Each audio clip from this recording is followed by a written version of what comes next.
আলহামদুলিল্লাহ, জিলহজ মাস তো আমাদের সামনে আছে। আলহামদুলিল্লাহ, আমরা জিলহজ মাসের ফজিলত বা আমরা এই মাসে কি করতে পারি সে সম্পর্কে যদি আলোচনা শুরু করি। জি, আমাদের বাংলাদেশের মুসলমান সমাজে অনেকগুলো ফজিলতের দিন সম্পর্কে সচেতনতা আছে। বাঙালি সমাজগুলোতে যে রেখে দেশেই বাস করেন না কেন, আমরা রমাদান, শাবান, মুহররম ইত্যাদি সম্পর্কে সচেতন। তবে জিলহজ মাসের প্রথম 10 দিনের বিষয়ে আমরা অনেকে অত সচেতন নই।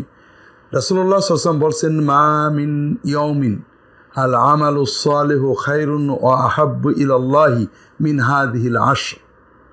মানুষ জীবনে 365 দিনের যত দিন আছে, যে দিনে ইবাদত করলে আল্লাহ সবচেয়ে বেশি খুশি হন, সবচেয়ে বেশি সওয়াব দেন, সেই দিনগুলো হলো জিলহজ মাসের এই প্রথম 10 দিন। এর চেয়ে আল্লাহর কাছে বেশি প্রিয় এবং বেশি ভালো দিন আর নেই। এই দিনগুলোতে রাসূলুল্লাহ সাল্লাল্লাহু আলাইহি ওয়াসাল্লাম নিজে এবং সাহাবায়ে কেরামগণ বেশি বেশি ইবাদত করতেন। এরপরে একটা হলো সিয়াম, নফল রোজা 1 তারিখ থেকে 9 তারিখ পর্যন্ত। কোন কোন জয়ীফ হাদিসে আসছে এই প্রতিটি দিন 1 বছরের সমান ফজিলত। দিনের ভিতরে এইগুলো সর্বোত্তম, রাতের ভিতরে সবে কদর সর্বোত্তম। এটা হলো সিয়াম।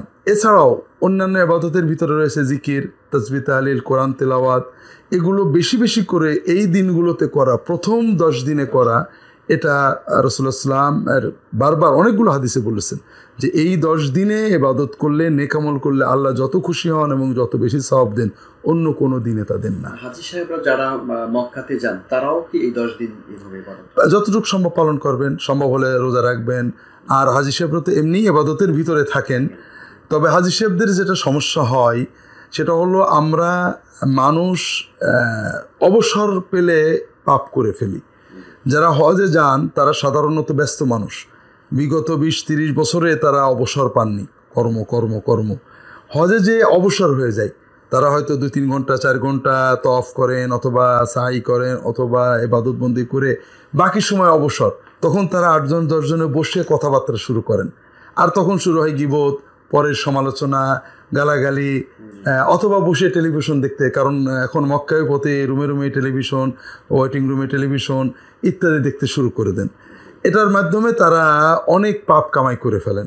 এই জন্য জিলহজ মাসের এই 10 দিন হাজী সাহেবদের জন্য সবচেয়ে বরকতের সময়, যে তারা প্রতিটি মুহূর্ত ইবাদতে কাটানোর চেষ্টা করে।